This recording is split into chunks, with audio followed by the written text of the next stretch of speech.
But this is frustrating to the ego, because when there's no longer any story where you oppose the other, where you make yourself feel superior to the other, then there's no food for the ego anymore.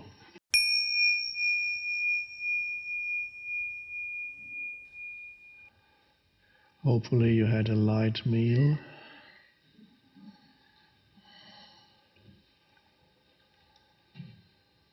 Otherwise all your consciousness will be drawn into the stomach.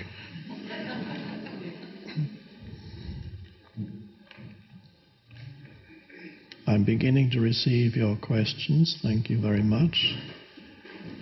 We will this evening have our first session dealing with questions.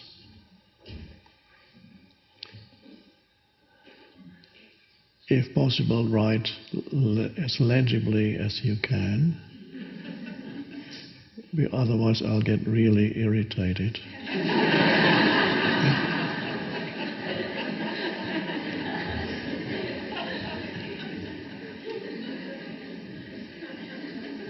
And my mind will say, do they expect me to read this, to be able to read this? Why can't they write more legibly? Isn't it common sense that they should write legibly? Why do people do things like that?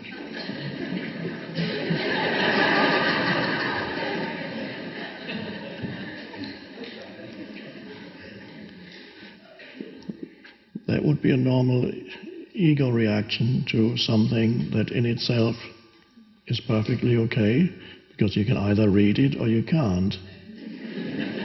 But the ego adds a story to it, and behind the story is always an attempt to be more right than the other person. There's always an attempt to have in some kind of superiority. It's unconscious, of course. Ego is always unconscious. And this is alternatively what actually I don't get irritated, as you might have guessed. If there's a paper that's not legible, I look at it, okay, I will put this aside and give it more attention later. In the meantime, I'll read the legible ones, and then if there's time later, I'll give it more attention. There's no problem without a story. And there's no, you are not wrong and I'm not right. This is just what is. It's just a tiny example of the difference between aligning yourself to the simple isness of the present moment and imposing a story on it in the service of the self that wants to inflate itself. Indignation, irritation. They should. Why do they? Don't they know better? I said, oh, they're all stories in the service of a false sense of self.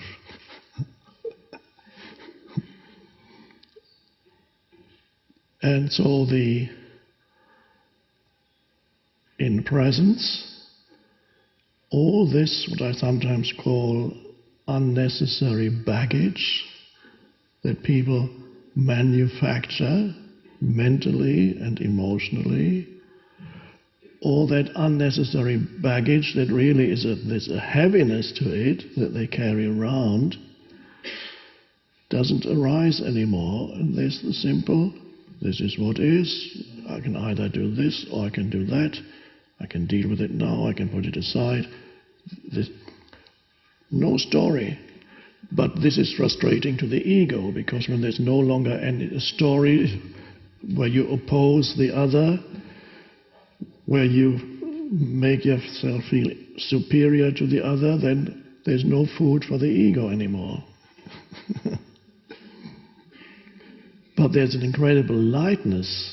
And the lightness of being comes, and the heaviness goes out of situations that really, that's what the ego is, a heavy me. And even when it attempts to make itself superior, What it doesn't recognize is that all these are really forms of suffering. The ego doesn't even recognize suffering as suffering. It doesn't realize that when you get angry or irritated about somebody else's behavior and bring up a big story about it, you are actually in a state of suffering. If you were able to have attention in your body, you would notice that your body is suffering because those things affect the smooth, harmonious working of the energy field that goes through the body. So an angry thought has an effect on the body. Small irritation or has an effect, and the body doesn't really like it. But the ego, the egoic self, is not in touch with the body, so it mistakes suffering for something good. Anger, I can really get into this.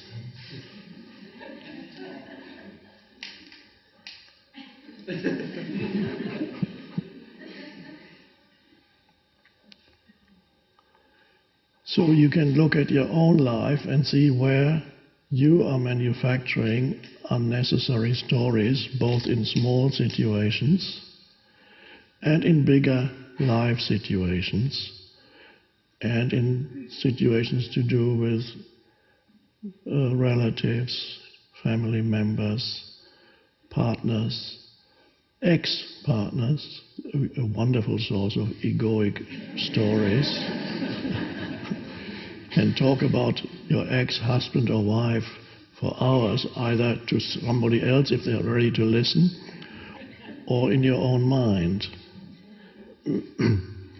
Or you had a confrontation or an exchange with somebody yesterday, and you can go on, continue that in your mind and say so many hurtful things to the other person that unfortunately you couldn't think of in the situation. But you can relive it now, and it's almost as good as the real thing.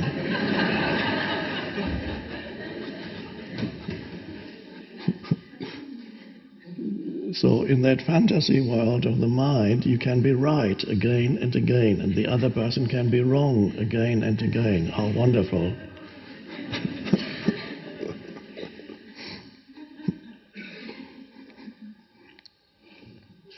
These things are not, all this is what we call unconscious. So people don't know what they are doing.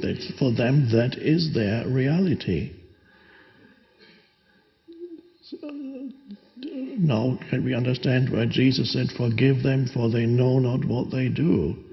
They are unconscious. It's an automatic process of ego inflation, of ego reinforcement. It's conditioned, learned. It's part of the structure of the mind.